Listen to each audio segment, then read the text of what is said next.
On 1st July 1916, in the fields and villages of the Somme in northern France, a new kind of industrial war opened with terrible force. It still matters because it reshaped armies, politics, and memory across Europe. By 1916, Europe had already been consumed by 2 years of trench warfare, blockade, and exhaustion. Leaders on all sides hoped a major offensive might break the deadlock and restore momentum. Britain and France were bound together by alliance, but each carried its own political pressures and fears. Commanders faced governments demanding progress, while public patience was thinning under casualty lists and shortages. The British Army was expanding rapidly, drawing on volunteers, conscripts, and men from across the empire. Many were new to battle, while veterans knew the landscape of trenches, wire, mud, and artillery fire all too well. The battlefield was fed by rail lines, supply dumps, horse teams, and endless labor. Ammunition, food, timber, and water had to move forward under constant strain, often at night and in poor weather. Morale varied sharply. Some units felt confidence after long preparation, while others feared the artillery would not be enough, and the wire would remain uncut. In war, hope and dread often lived side by side. Thousands of men moved toward the Somme by rail, road, and foot, passing through rear areas that had become temporary cities of war. The journey itself was a passage from order into uncertainty. The landscape ahead was deceptively quiet.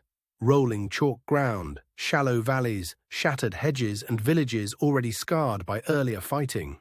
Rain had turned many tracks into mud before the offensive even began.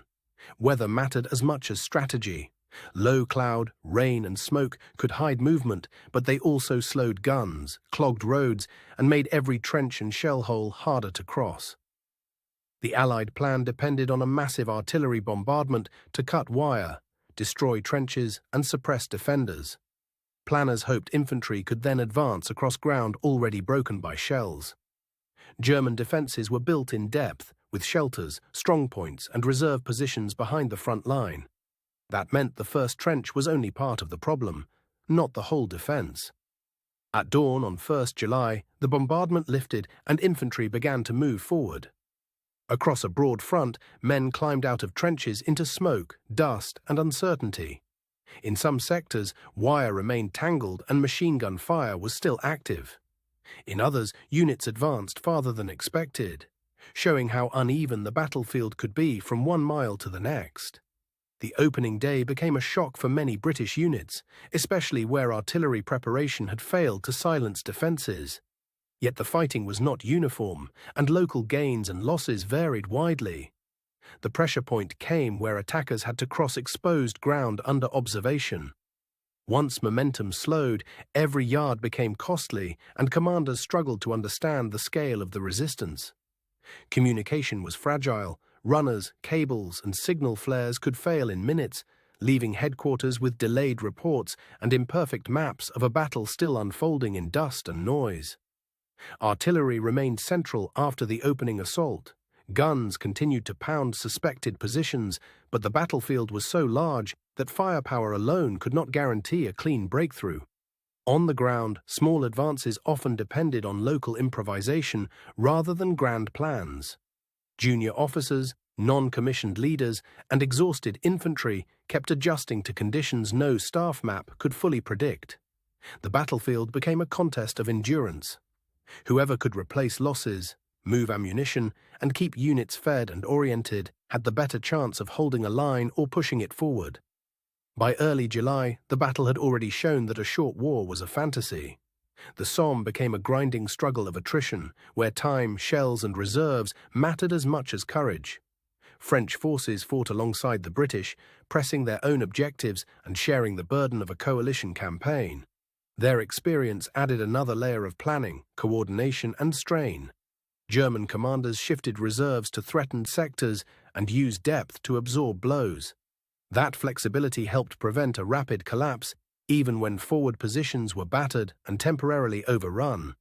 As the battle continued, the fighting spread into a long sequence of attacks, counterattacks, and pauses. The front line moved, but often by small amounts that cost enormous effort. The terrain itself became a weapon. Craters, mud, broken drainage, and shattered roads slowed every advance, while ruined villages offered little shelter and often little certainty about who held them. The battle also revealed how modern war stretched beyond the front line. Engineers, medics, porters, drivers, and labor units all worked in the same vast machine of movement and survival. For soldiers, the Somme was not one moment, but a sequence of exhausting days and nights. Sleep, food, shell fire, and fear all became part of the same unending routine. Some attacks did achieve local success, especially where terrain, timing, and artillery support aligned. But even success could be fragile, vulnerable to counterfire, and the difficulty of bringing up reinforcements. The battle's decisive movement was less a single breakthrough than a slow wearing down of defenses and attackers alike. Each side learned, adapted, and paid for every lesson in bloodless visual terms and heavy strain. By late summer, the offensive had become a test of staying power. Commanders hoped that pressure would eventually open a gap, but the front often bent more than it broke.